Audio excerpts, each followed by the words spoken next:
Cześć, to jest Jasiek. Cześć. Jasiek wystąpił w naszym zwiastunie. Miał wtedy przekuwaną wargę. A dzisiaj opowiem Wam o swoich wrażeniach związanych z tym przekłuciem i procesem gojenia.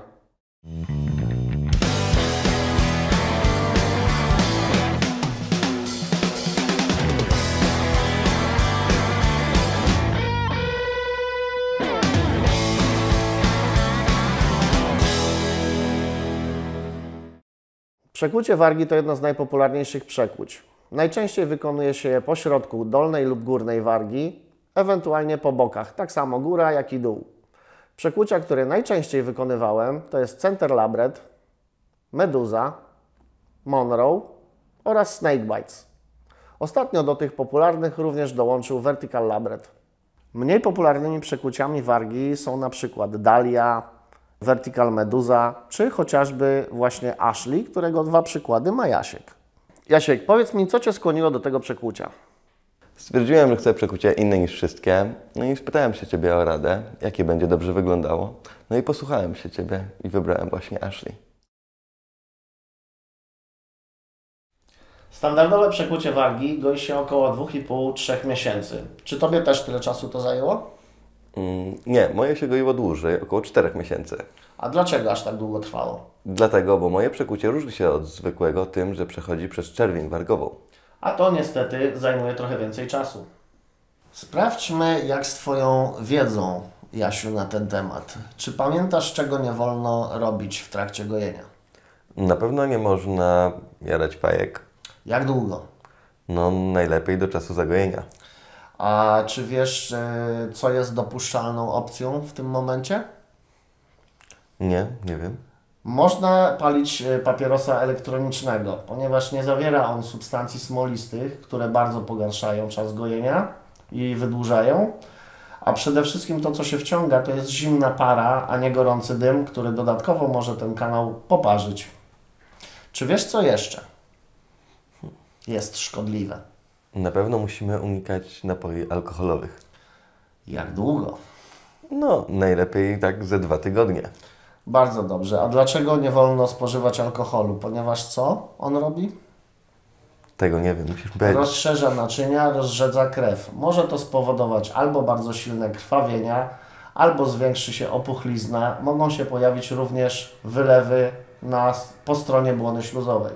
Dobrze by było również unikać napojów energetycznych, pić słabszą kawę, słabszą herbatę.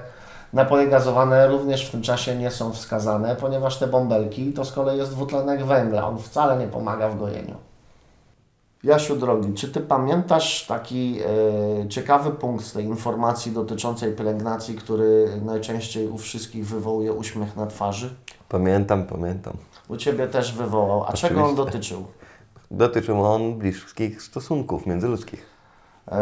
Dlaczego należy wstrzymać się od pocałunków francuskich czy seksu oralnego? Ponieważ jest to rana, a rana jest dużo bardziej podatna na wszelkie drobnoustroje, powikłania. Można się czymkolwiek zarazić. No i po co wydłużać sobie proces gojenia? A ważne jest to, że co wyczekane lepiej smakuje. A może teraz opowiesz nam o tym, jak wyglądały Twoje wrażenia związane z samym momentem przekłucia? Czy było to bolesne?